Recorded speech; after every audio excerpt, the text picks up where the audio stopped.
आप सभी लोग आराम से बैठ जाइए। आज के इस शिविर में आप सभी का स्वागत है। जो लोग यहाँ आध्यात्म मार्ग में प्रवेश पाने के लिए इच्छा रखते हैं, उनके लिए यह सुंदर योग है।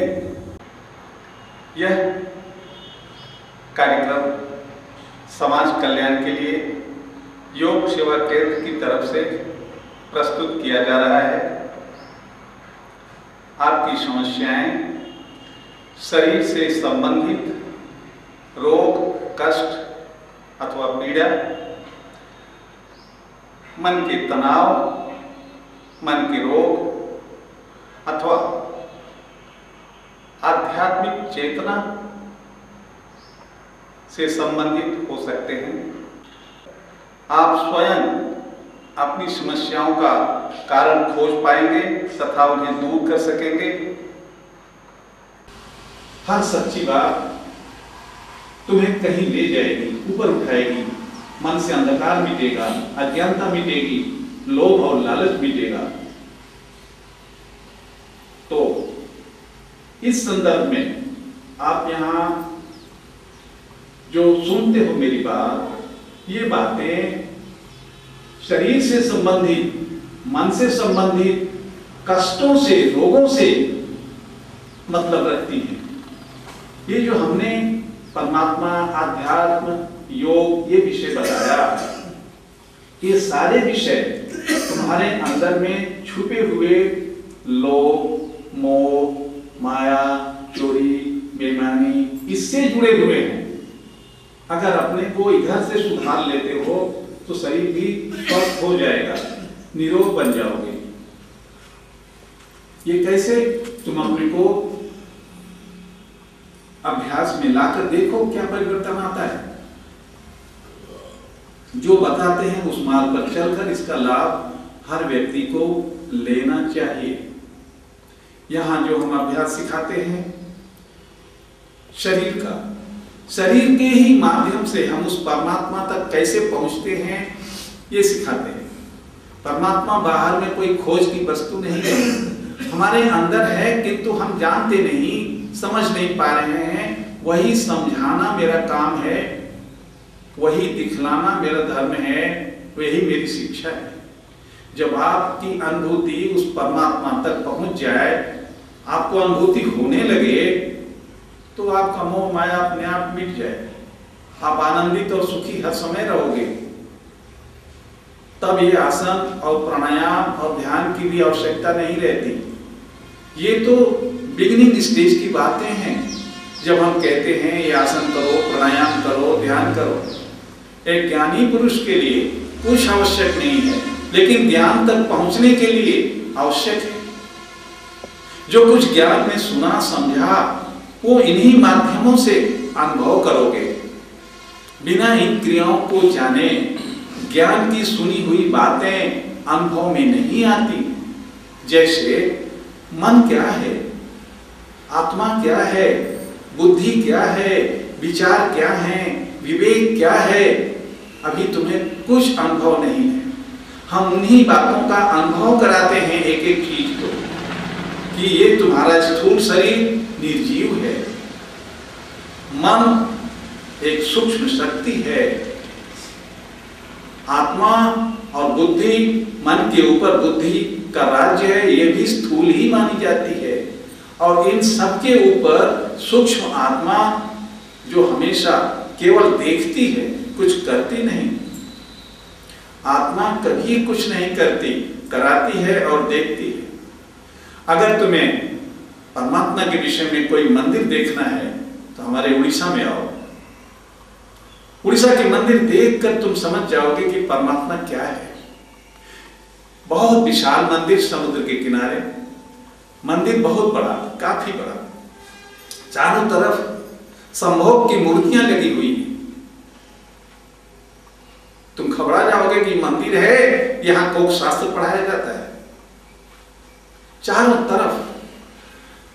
तरफ मंदिर के बाहर, अर्थात वह संसार है उसी संसार के बीच में लॉर्ड जगन्नाथ भगवान श्री कृष्ण विराजमान है।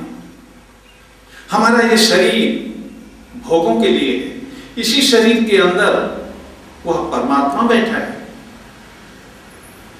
ठीक साक्षात आप दर्शन कर सकते हो परमात्मा का। कब? जब बाहर के भोगों से तुम मुक्त होगे तभी अंदर प्रवेश पाओगे। ये मंदिर देखकर समझ में आ जाएगा, ऐसी मंदिर हिंदुस्तान में नहीं पाओगे जो शिक्षा देती है आपको। हमारे धर्म का निचोड़ उस मंदिर में है। भगवान की मूर्ति क्या है? कुछ नहीं, केवल गोली गोली दो आंखें। आंखें क्या हैं? वो केवल देख सकता है, ना चल सकता है, ना कुछ कर सकता है, देखेगा केवल। या परमात्मा केवल देखता है साक्षी भाव से, कुछ करता नहीं, कराता है। सारा संसार उसके नियमों के मुताबिक चलता है, वह चलाता भी नहीं है, केवल देखता है। यह छवि देखना हो तो उड़ीसा आओ, लॉर्ड जगन्नाथ की मंदिर को देखो, जहां गरीब अमीर का कोई भेदभाव नहीं है। आप खा रहे हैं, उसी में कोई भी आके आपके भोजन में वो भी खाना शुरू कर देगा, आपको अजीब लगेगा।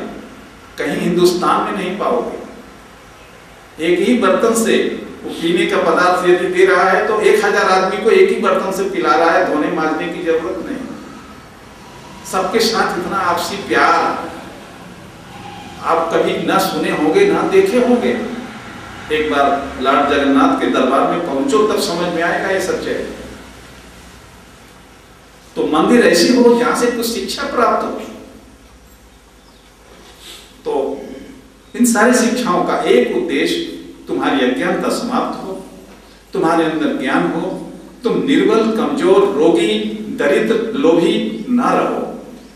निर्भीक, स्वतंत्र परमात्मा शक्ति का अनुभव करो।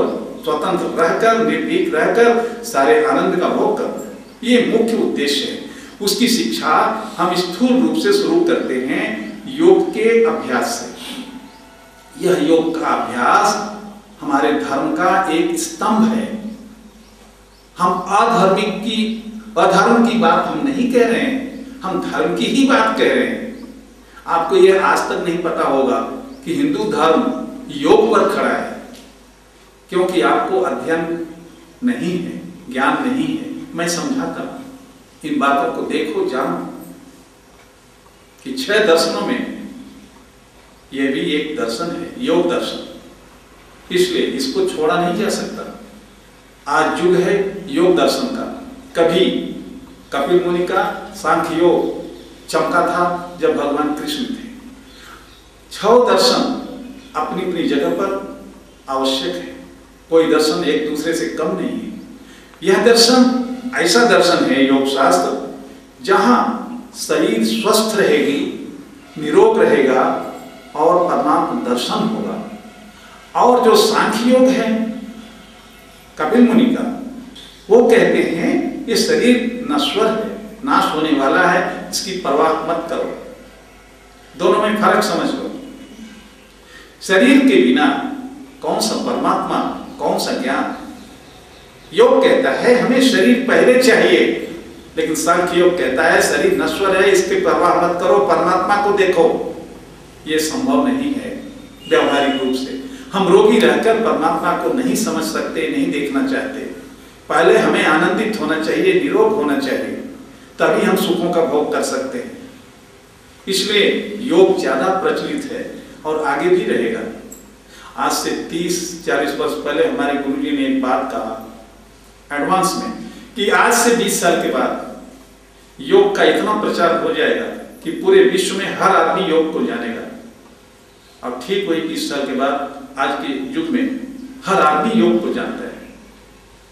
उन्होंने 20 वर्ष पहले कहा था, करीब 35 साल पहले कहा था ये बात। तो मेरा जो समझाना है भाई, यहां जो आते हो ये मेरे ऊपर दया करने यदि आते हो तो कल से मत आना। हम आपके दया पर नहीं जीते, आप भी किसी की दया पर मत जियो। कर वही अब अपनी छाण बिरानी आस, जिसके आंगन है नदी सो कस मरे प्यास। ये बातें करो, जीवन में सत्य होगी तुम्हारे। अपने लिए आओ, अपने लिए कुछ सोचो, अपने लिए कुछ करो, स्वयं स्वस्थ रहो, सुंदर रहो, परिवार को भी सुखी और संपन्न बनाओ, दरिद्रता से दूर रहो। गरीबी एक अन्य प्रकार का दुख है जिसमें फंस करके बहुत लोग कष्ट पाते हैं।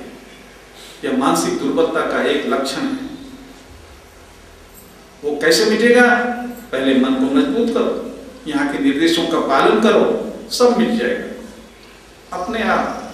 उसका नियम है। चलो, तो बोलने वाली बातें आपको बहुत अच्छी लगती हैं कि ऐसे ही प्रवचन चलता रहे, आप सुनते रहें, लेकिन ये प्रवचन से फायदा ज्यादा नहीं होगा, केवल आपके अंदर प्रेरणा उत्पन्न होगी। अर्जुन ने कृष्ण से पूछा, ज्ञान, भक्ति, कर्म और ध्यान, चारों योग को जब कृष्ण ने समझाया कि चारों बहुत अच्छे हैं एक से एक बढ़कर, तो अर्जुन दिग्भ्रमित हो गया। भगवान, आप बड़ी मिली जुली बात, पॉलिटिकल बात करते हो मेरे साथ, हमें साफ साफ बताओ कि मुझे क्या करना है। इस चारों अच्छे लगते हैं, हम चारों नहीं कर सकते, हमें क्या करना है वो बताओ। उन्होंने 5वें अध्याय के दूसरे श्लोक में कहा, अर्जुन तुम कर्म के रास्ते से आओ, कर्म करो। अर्जुन कौन है? आप हैं। कृष्ण कौन है? मैं हूं। ऐसा सोचोगे तो उत्तर सटीक बैठेगा। मरे हुए देवकी के पुत्र को खोजोगे, कुछ नहीं पाओगे। कृष्ण एक शक्ति है, वो कहाँ है? वो सद्गुरु में है। अर्जुन कौन है? जिनको हम आज भी भूलते नहीं, वो आप हैं। आप शिक्षा लेने आए कृष्ण के पास, इसलिए अपने को यदि अर्जुन मानोगे तो तुम्हें कर्म योग के माध्यम से आगे बढ़ना आसान है, सरल है। कृष्ण कहते, जिन्होंने अपने हृदय को निष्काम कर्म के द्वारा पवित्र और शुद्ध कर लिया है, ऐसे भक्तों के हृदय में मैं ज्ञान स्वतः ही डाल देता हूं। उनको ज्ञान पढ़ने की आवश्यकता नहीं पड़ती। कितनी मार्मिक, कितनी गहरी बात कही। उन्होंने वेद पुराण को काट करके एकदम आगे की बात कह दिया। यावनार्थ उत्पाने सर्वतः संप्रतोदके तावान सर्वेषु वेदेषु ब्राह्मणस्य विजानत। उस ब्राह्मण को, अर्थात उस साधक को जिसने मेरे साथ आत्मसात कर लिया, उसको ये वेद रूपी गड्ढे का पानी जरूरत नहीं है। जिसने मेरे जैसे समुद्र को, अथाह समुद्र को पा लिया, उसको वेद जैसे गड्ढे का पानी आवश्यक नहीं। शास्त्र उसके लिए कोई नीति नियम नहीं रखते। कृष्ण ने कहा, मैं नहीं कह रहा, नाराज ना होना, तो इन बातों को समझो। अगर ये गूढ़ तत्व समझ जाओगे तो तुम्हारे अंदर भी यही परिवर्तन आ जाएगा। जैसे मैं बोलता हूं, तुम भी ज्ञानी बनके, सुखी बनके जियोगे। आज का कार्यक्रम यहीं शेष होता है। इस कार्यक्रम को कल हम आगे भी बताएंगे कि इसके आगे क्या है। तब तक के लिए हरिओम।